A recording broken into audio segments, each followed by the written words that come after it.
Mister Arnold جو فلسفے کا استاد تھا علامہ اقبال علیہ رحمہ کا، اس نے ایک کتاب لکھی تھی پریچنگ آف اسلام. تو اس کے اندر اس نے لکھا کہ اسلام پوری دنیا کے اوپر کس طرح پھیل گیا. باقی بھی تو مذاہب تھے لیکن اس تیزی کے ساتھ ایسے نہیں پھیلے جس طرح اسلام پھیلا. تو اس نے کہا کہ من جملہ وجوہات اور ذرائع میں سے ایک ذریعہ اسلام کے پھیلنے کا یہ ہے کہ اسلام میں سے ہر شخص کو یہ حق دیا گیا ہے کہ وہ دین کی تبلیغ کرے اور نیکی کا حکم دے اور برائی سے منع کرے. باقی مذاہب میں ایسا نہیں ہے. میرے حضور نے خطبہ حجۃ الوداع کے موقع پر 1,44,000 صحابہ سے مخاطبت کرتے ہوئے فرمایا فَلْيُبَلِّغِ الشَّاهِدُ الْغَائِبَ، جو موقع پہ موجود نہیں ہیں تم سب کی ذمہ داری ہے ان تک میرا پیغام پہنچا دو. بلغوا عنی ولو آیہ، میری جانب سے ایک آیت بھی آتی ہو تم نے اس کو آگے منتقل کرنا ہے. مومن ایک معاشرتی فرد ہے جو صرف اپنے آپ کو ہی نہیں بچاتا، دوسروں کو بھی بچاتا ہے، دوسروں کی بہتری کا ضامن ہوتا ہے. من رعا منکم منکرا فلیغیرہ بیدہ فإن لم یستطع فبلسانہ فإن لم یستطع فبقلبہ وذلک اضعف الایمان.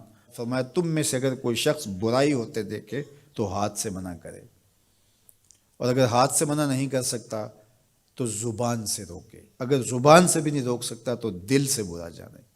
وذالک اضعف الایمان، اور یہ کمزور ترین ایمان کی علامت ہے کہ وہ دل سے برا جانے. اسے کم از کم زبان سے منع کرنا چاہیے. کوشش تو ہو کہ ہاتھ سے منع کرے، لیکن آج کل وہ کہتے ہیں جی اب کسی کو کہنے کا زمانہ نہیں رہا. کسی حد تک یہ بات سمجھ میں آتی بھی ہے کہ آج کسی کو اگر کہیں تو وہ الٹا ناراض ہو جاتا ہے، بلکہ کسی کی اولاد کو کوئی تربیتی بات کہیں تو والدین آگے کہتے ہیں کہ تمہیں کس نے حق دیا ہے. تو یہ بات اپنی جگہ پہ ہے، لیکن کیا ہم اس سے کسی کو کہنا چھوڑ دیں گے؟ طریقہ کار خوبصورت ایسا رکھیں کہ جو حالات کا متقاضی ہو کہنا نہ چھوڑے. بعض کہتے ہیں کہ جی سانو کی لگے اپنے گھر میں کوئی چھاج بجائے یا چلنے. یہ دور نہیں رہا، زمانہ نہیں رہا کسی کو کہنے کا.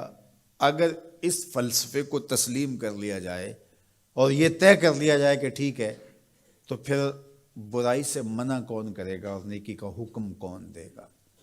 جبکہ اس امت کی ذمہ داریوں میں یہ شامل ہے کنتم خیر امت اخرجت للناس تامرون بالمعروف وتنہون عن المنکر. تم بہتر امت ہو. کیوں؟ اس لیے کہ تم لوگوں کو نیکی کا حکم دیتے ہو، برائی سے منع کرتے ہو. یہ اس امت کی ڈیوٹی ہے، ذمہ داری ہے اس امت کی. یہ امت سوچنے لگی ہے کہ جی یہ دور نہیں رہا. یہی تو دور ہے. جب شر پھیل گئی ہو، جب برائی فروغ پا رہی ہو، تو اب تو ضرورت اور زیادہ بڑھ گئی ہے. جتنا اندھیرا گہرا ہو جائے اتنے ہی تو چراغوں کی ضرورت ہوتی ہے. اور ہم یہ فلسفہ تراش کے اپنے نفس کو مطمئن کر لیا کہ یہ دور نہیں رہا کسی کو کہنے کا. حضور نے مثال بیان فرمائی کہ کشتی میں سارے لوگ قابض ہو کے اپنی جگہ کو طے کر کے بیٹھ جاتے ہیں اور سفر شروع ہو جاتا ہے، اور ایک شخص اپنے ہی حصے کی جگہ میں سوراخ کرنا شروع کر دیتا ہے، اور باقی اگر اس کا ہاتھ نہیں پکڑتے، اس کو روکتے نہیں ہیں اور کہتے ہیں ٹھیک ہے وہ اپنی جگہ پہ کر رہا ہے، اپنے گھر چھاج بجائے چلنی، ہمیں کیا لگے. تو تھوڑی دیر کے بعد کشتی ڈوبے گی تو یہ بھی سلامت نہیں رہ پائیں گے.